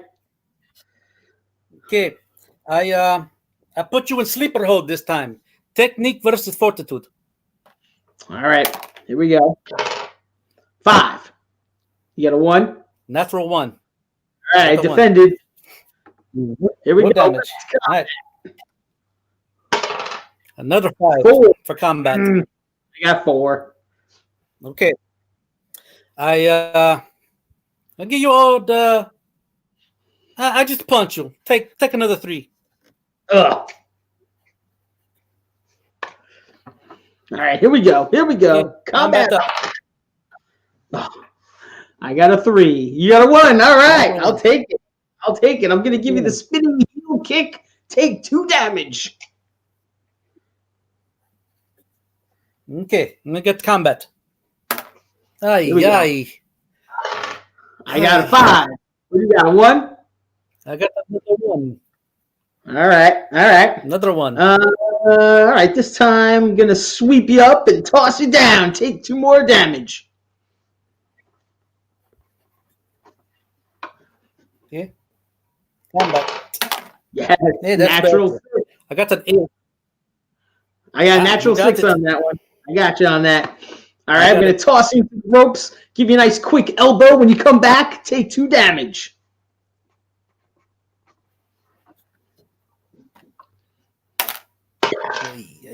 I got a 4. I got the 5. Great. And I got the 5. Okay. Yeah. Take you down and put you in the Baba Yaga. Uh-oh. My finishing move. Oh. 3. You got it. 3, got it? You got me. Yay. Well done. Well done. That is it. Congratulations to Crusher right now. Crusher, you got coming back from a loss in the Royal Rumble the other day. How's that feel? It does not feel good to lose at all. Although I did manage to throw 2 of them losers out the ring, so I was happy about that. But then I lost my footing, and then that batteries not included threw me out. So I was not very happy. Gotcha. Well, you should definitely showed him today, and that puts you on the card in the end of today, and that'll put you with Slapshot, and it's possible you may end tonight with a championship belt. We'll see what happens. So great job, and we'll talk to you guys a little bit later. Oh, sorry about that. Go ahead. I said we will see, and thank you. You got it. Okay, guys, we're getting to our second match today. This is going to be a big one. This is the current champions right now, which is Grandmaster, and it is Quack Scientist, who's already pumping up right now. Look, they're both stretching. They're getting ready for this amazing match. And who are they battling? They are battling the one and only Hedge Delta and the infamous Soulless. Okay, guys. Let's go.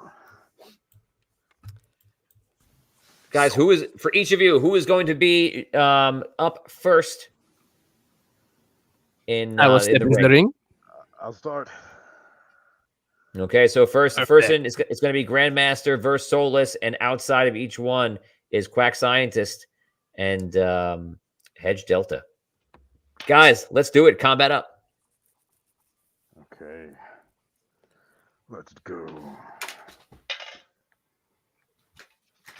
7. Natural 6. Yes. I come in hard. I come in uppercut with the elbow. Take 4 damage.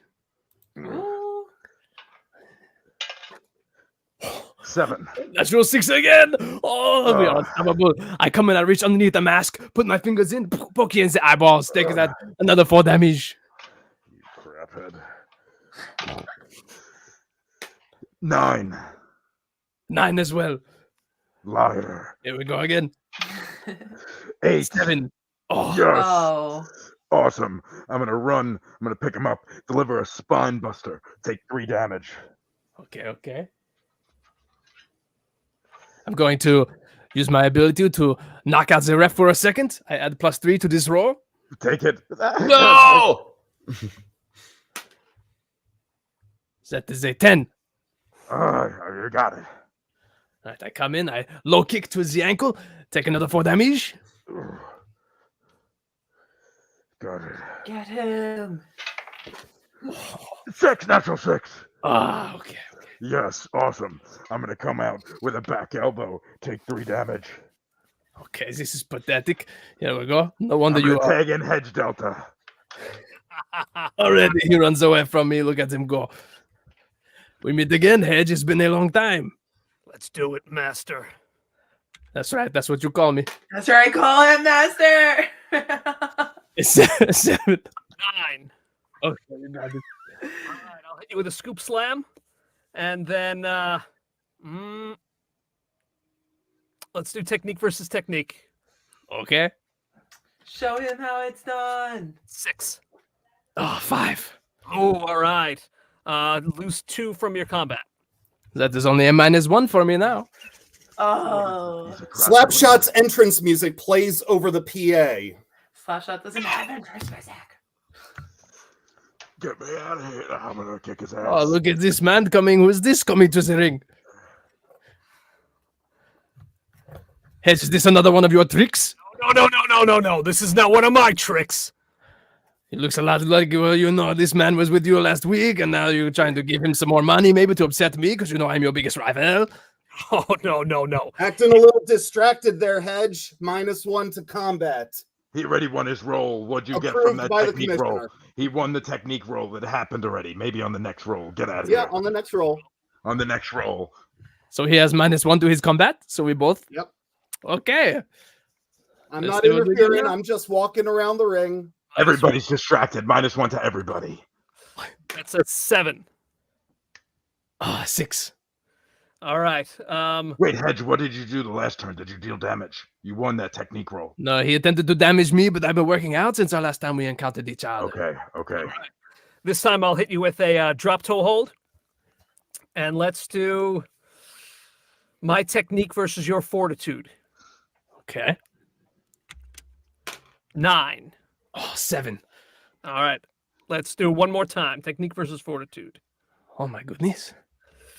9. Natural 6. Oh, let's go. No damage. All right, here we go. Come on. Do I still get -1? Commissioner? Or was that a one-time thing? He's not distracted anymore. That -1 is there as long as Jason is on that screen. As long as Okay. Slapshot is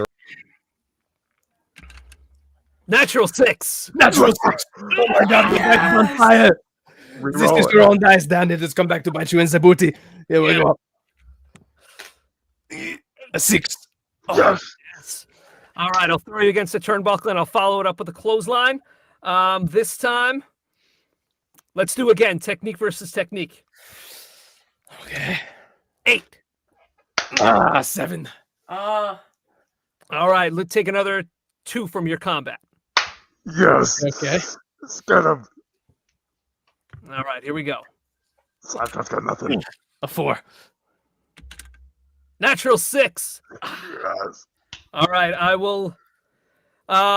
This time I'll pick you up and hit a vertical suplex, and then I'll pose to the crowd. Fortitude versus If you fortitude. do that, I sweep your leg, attack you on the pose. Take 4 damage. Someone hasn't been studying their opponents. I think you still are able to pause, though, so we shall roll that roll anyway. Fortitude versus fortitude. Nah, no good. 4. Natural 6, yes. And because I'm double Mr. Charisma, I'll add 2 to my strength. Oh, goodness. Okay. All right, let's go. Combat up. Ah, Natural 6. 1. No. Let's All right, this go. time I'll hit you with a gut wrench power bomb. Take 4 damage. Oh, okay. Oh, come on, zeros. That's another 4. -1, 6. Ah, you got it.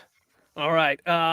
This time I'll hit you with a Northern Lights suplex. Another 4 damage. Okay.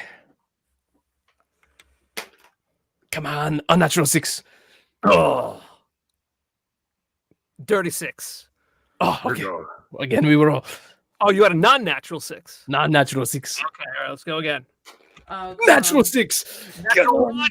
Yes. Okay, I come out of nowhere. Uppercut to the head. Back elbow. Take 4 damage more.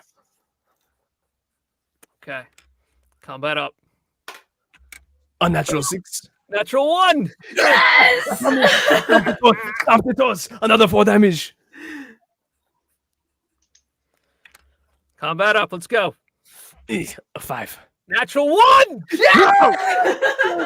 Okay, come in. Karate chop right across your nose. Blah. Take another 4 damage. Looking pretty weary on your feet there, Hedge. I tag into Soulless. Give me in. Give me in. All right, Soulless -1 to combat. Fine. That's a 7 then. You suck. Natural 6. Liar. Liar. I rip the mask off. I spit in your face, bah, and I punch you in the nose. Take another 4 damage. Yes. If you get a natural 6, you're a liar. Let's say 5. 7, yes. Amazing. I'm gonna push him against the ropes, and when he comes back, drop kick right to the throat and chin area. Take 3 damage. 3 damage. Ugh. Okay. Finally, I stagger over to Quack Scientist. I dagger and I say, go get him, Tiger. They are weary. I Come run on, in Doc. eagerly. Natural 6! Liar. I hit him Finish him. very hardly. Finish him. Once on this side, once on the bottom. I climb up to the middle rope and hit him with the finisher. The Nobel Prize. Go for it. I don't care. Natural 6! Yes. Let's go. Show the camera.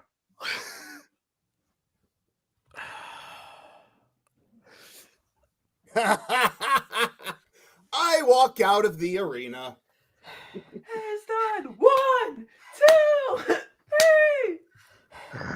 Wow. What can you do when the championship team is apparently they were lifting weights beforehand, they were stretching and everything else, and just natural 6. If they're natural 6, is this a case of karma coming back to haunt you guys? Soulless, Hedge Delta, what happened?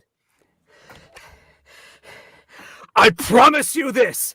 Next week, when the World Heavyweight Championship is on the line, I will not hold back against Slapshot. Tonight was a fluke. I took my eyes off the prize, but next week, I will be the Rollin' Rumble World Heavyweight Champion. Soulless, anything you want to say? What happened? Slapshot thinks he's clever, but I will tell you this. I was going to show him some pity and not interfere in his matches. I was starting to feel a little bad for him, considering that he is who he is. But now, after coming down to the ring during my match and pulling that crap, I will make sure that he does not have a fair shake in his match next week. And there's nothing that anybody in this federation could do to stop me. Wow. Let's go on over to Quack Scientist. Quack Scientist, you delivered the final and fatal blow. How does that make you feel? It makes me feel great. You know, it's amazing to have a partner that really you balance with. I think what happened was I picked up chess about 2 weeks ago, and ever since then we've just been really driving so well. There's a lot of balance, a lot of flow. He knows, you don't pull the queen out too early. You can't pull the queen out too early, and that's what he followed. That's what works, and that's here what we she are. That is what she said, and it works. Sorry, guys. Grandmaster, and anything you want to say? Any words of wisdom for your adversaries here? Words of wisdom, they must keep getting better. They keep trying to come into the arena. Soulless can just go home. He's never been good at wrestling. Hedge has earned my respect a little, in and out. He did very well. He defeated me a couple times. I've been studying my strategy. I have well improved past him. Slapshot is the one that has been worrying me, and Hedge can go. He should go study on the Slapshot for a bit to learn how to get better. Wow. Okay, guys. Slapshot is in backstage right now, clapping along to that. Guys, we're gonna take you out of here. There's gonna be a lot of grudges to come. If they're not feeling it already, they're feeling it now. Guys, everyone, congratulations to Quack Scientist and to Grandmaster. So far, they've held on to their championship for the tag team championship, that is. But right now, we're going to get ready for a very big match because this is going to be Crusher joining Slapshot versus the winners, which is, once again, Quack Scientist and Grandmaster. Who's going to win, guys? Who's going to take it home? Will Slapshot have 2 belts, one on each shoulder? We're going to find out what's going to happen right now. We got Joshua from before giving 2 rerolls. One of our fans giving inspiration. He gives 2 rerolls to Slapshot. That is received. Slapshot, you have received those 2 rerolls. You can add them in there. Use them anytime you wish. Thank you so much. You're one of my slap shooters. We're going to count the 1, 2, 3 tonight, man. Okay, guys, we're getting ready for this last match. Once again, it is going to be Slapshot and Crusher on your left versus Quack Scientist and Grandmaster. This is a match for the Tag Team Championship belt. Whoever wins will be the new or current, once again, tag team champions. Guys, let's do it. Roll and rumble. Combat up. Adaptable point going into technique. Let's see what Crusher, guys- you cool if I take first draw? Go right ahead. Go right ahead. Scientist, it's all yours. I throw a beaker down and I say, "It's go time." Here we Glass go. shatters everywhere. A piece gets into Jason's eye. I've skated one eye. I've skated with a black eye that's swelled shut. All right, dirty 6. Oh, right, roll. Same. All right, reroll. 8. You Reroll. want to tussle, Jason? Let's dance. Natural 6. All right, you got that one. Let's go. I flip you over and you land on your back and it hurts for 4 damage. It hurts. It hurts really bad, Jason. Natural 1. Let's go. 5 plus 4, 9. Hit you with the suplex. That might have been the same thing that I just did. 4 more damage. 8. Oh, a 1. Oh no. All right. Time to go into one of my new moves, the power play. It's a full Nelson. Sweep the leg in front of you, drive you down to the mat, crushing your face. Technique versus technique. Come on, come on. Natural? No, that was a 2 plus, never mind. 5. Ties go to you. So Yes. all right. Let's go, scientist. 9. Natural 1. All right. We did a power play. Now we're going for the penalty kill, a spine buster. Technique versus technique. Okay. 8. Natural 6. Let's go. Let's go. This technique is Patreon unmatched. reroll that. Patreon reroll that. Oh.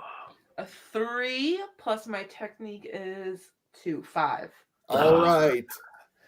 All See right. what they resort to. See what they resort to. What's that? I said, see what you have to resort to. I see what you're doing. These rerolls. These rerolls. All right. And since I'm not just dirty, I am double dirty. Take 3 off of your combat. Oh my goodness. That's how we tenderize the meat on the ice rink. 9. 5. All right. We're gonna go for the 5-minute major, lifting you up, driving you down to the knee. One more time, technique versus technique. Dirty 6. Natural 6. Let's go. All right, I'll let you take that one. All right, combat. Natural 1. Yes. A 3 plus 1, 4. Hit him again. Hit him I again. kick him in the nose. So it's only 1 damage because Jason minus 3. No, No, the minus 3 was combat. combat. Combat, not strength. Oh, so 4. Yeah. Let's go. See, unlike Soulless, I play by the rules. Natural 6. Oh. Oh, a 1. All right. We are going to go for a pile driver. Take 3 damage. Come on, just hit them one more time. One more time. Natural 6. 36. Yeah! I pull his hair and push his head into the ring, so the ring just like really hurts his face. Rope burn right on the mouth. Rope burn. 4 more damage All right. for the rope burn. Skate's looking a little thin there. 36. 4. Oh. All right. I'm going to give you a face-off right to the face, thumbs to the eyes. One more time. Technique versus technique. Natural 6. All right. Double dirty. Take 3 off of your strength now. Poking me with 1 point of damage each hit. Let's try this out. Hit them one more time. One more time. Is all you right. need. I'm going to tag in my partner, Crusher. Go to it, man. Hello. All right. I have no time for greetings. There is a natural one. 3. Yes. You got it. Yes! It's a natural one. Cool. So I hit you in the shoulder and you fall one way, and then when you're leaning, smash your head down and you fall over. 1 damage. What is this sheet? What? I don't know. Maybe you should have washed your face, Charles. How about a natural 6 and sit your tail down? Come I on, will show you Crusher. how things done. Russian sickle, take 3. It's getting savage in here. That feels good. 1. That is an 8. I will pick you up and power bomb you. Take another 3. Okay. Ooh.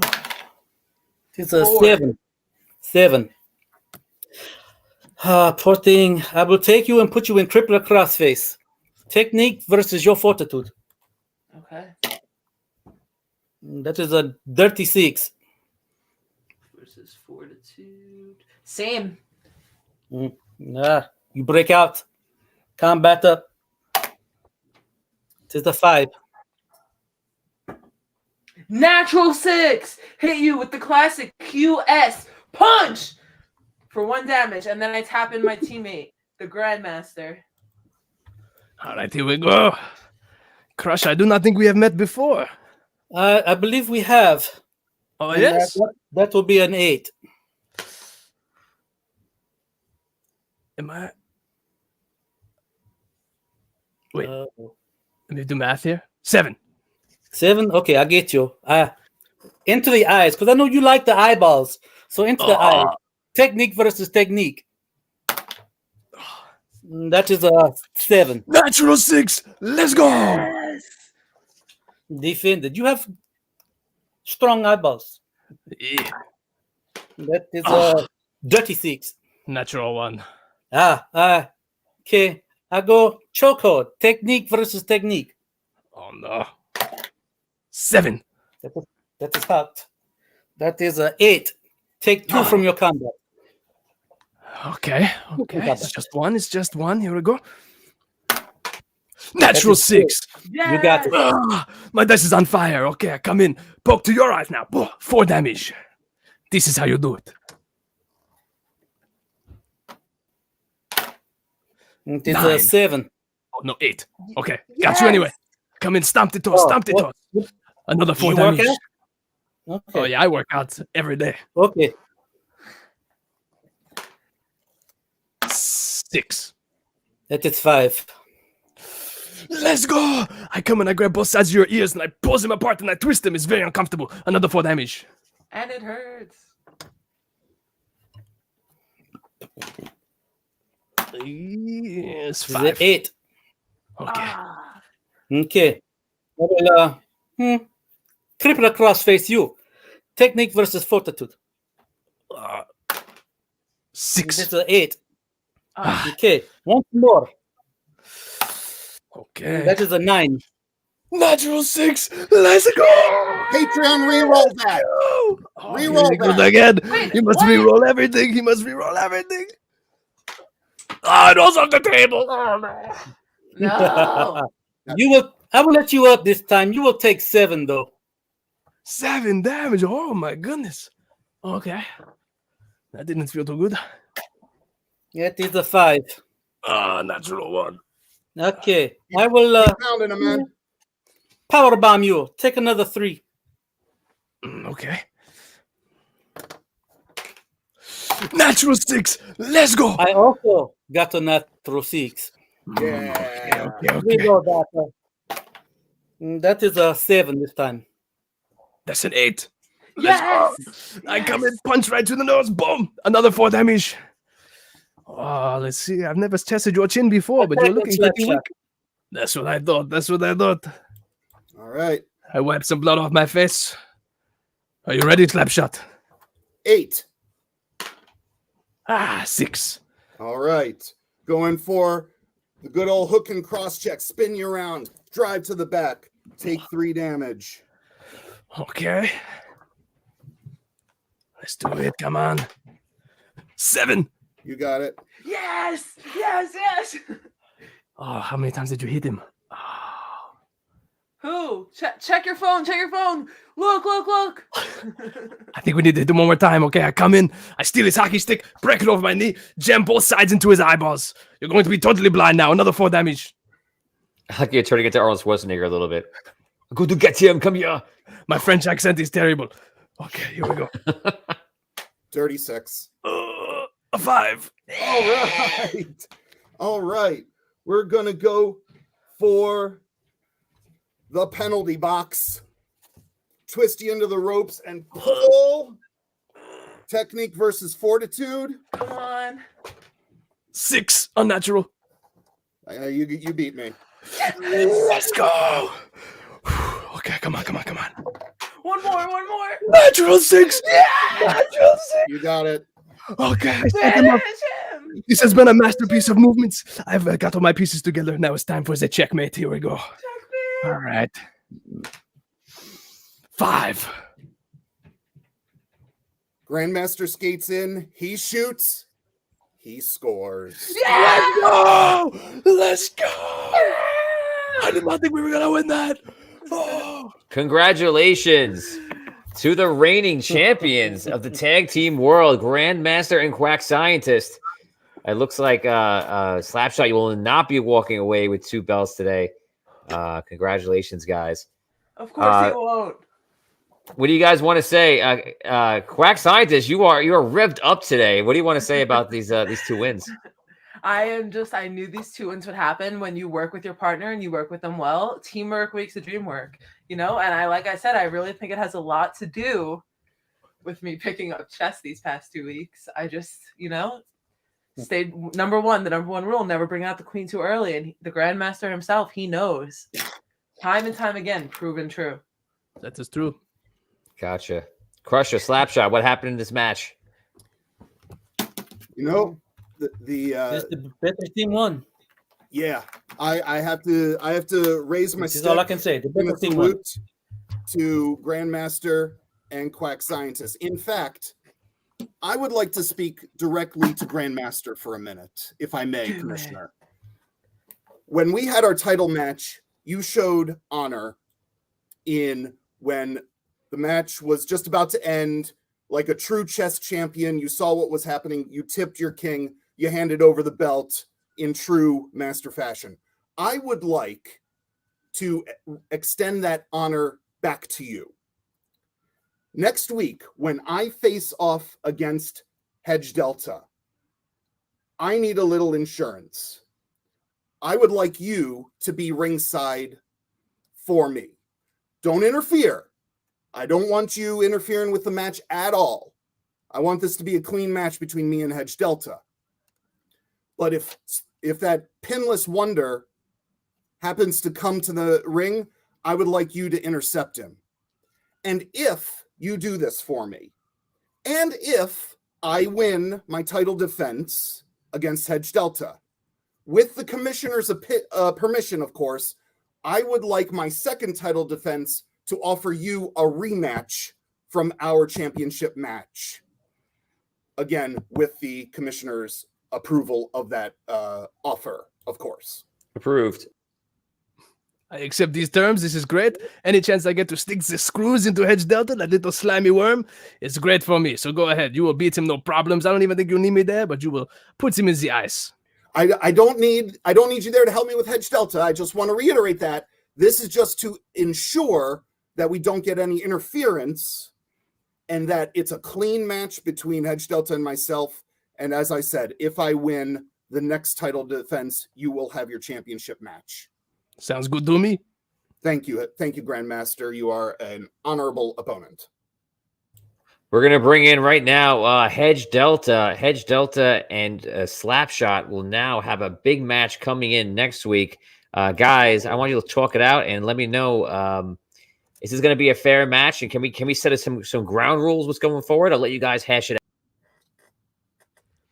So you're telling me that I'm supposed to face off against you with your ally in your corner, and I'm supposed to come to the ring down one man? Tell me how that's fair. He will not be interfering in our match at all. He is to ensure that your ally does not interfere in the match, which he has already done once already. So the precedence is actually in my corner. I'm simply taking out a little insurance, which as a finance man, I'm sure you can understand and appreciate, so that our match, that's all I want. I want our match to be clean, one-on-one. May the best fighter, me, win. You know something, Slapshot? I sit back, I take a breath, and you're absolutely right. You need an insurance policy. You need every single bit of advantage that you can get, because you know damn well, just as well as I do, that before Soulless came to the ring last week, that match was mine. That belt was mine. You look up at the clock, and you see that you've only got about 30 seconds left in the third period of your short-lived title reign. That buzzer's about to go off, and when it does, it'll be Hedge Delta on the ice, raising that gold high above my head. Take a hike, Slapshot. Since you're using some terminology from my profession, let me return the favor. There's a term that actually applies to both of our professions, and that's crash. But you see, in hockey, crashing the net is a good thing.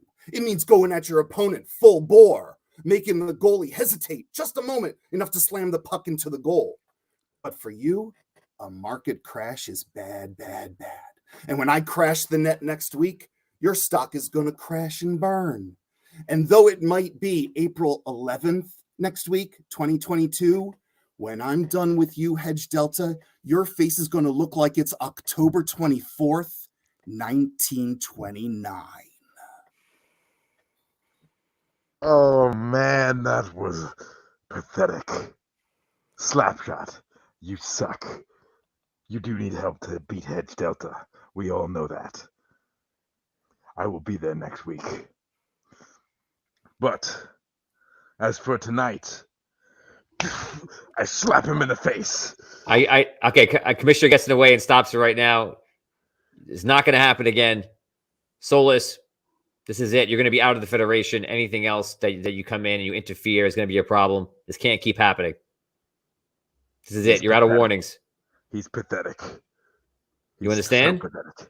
Do you understand? I understand. I hold him back. I hold back Soulless. I don't want him kicked out. I want to be the one to kick out and earn that bonus skill. Let's go right now. It will happen, win or loss next week. Let's go right now. I will get that wild card match, and I will kick you out of the Federation once and for all. You suck. Okay, guys, what we're going to do is we're going to go to everyone. When you pop up on screen, everyone give me your any final statement you want to make, about 5 seconds or less, and then tell us what your current record is, and then that's it. Here we go, guys. We're starting with Grandmaster, going nice in order. Grandmaster, then Trent, Hedge Delta, and then down the line. Here we go. We are the undefeated tag team champions now and forever. I think we have defeated every person who's come our way. I think my record currently right now, I have to double check, but I believe it is 15-10. Hey, that was one heck of a match. Wow. I can't wait to see what happens next week. And I can't wait to see who else is going to be ringside at that match. Very interesting. Very curious. Trent the Grizzly is sitting at 7-12. Next week, all the smart money is on Hedge Delta. My record's 12-17.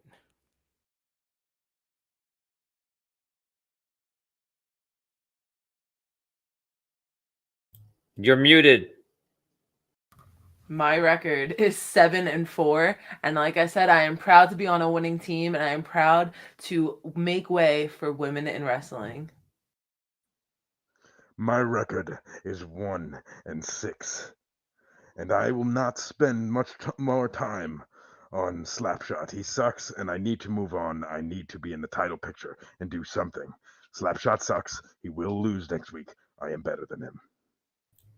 Aren't you two? Don't you have 2 wins? I have 1 win. But you won today, right? Did you win today at all? I lost today due to crappy interference. And you only won 1 time before? That is correct. Got it. That is correct.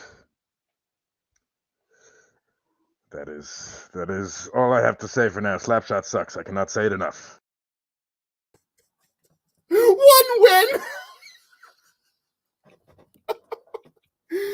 Here is your World Rollin' Rumble Federation champion Slapshot with a record of 7-8.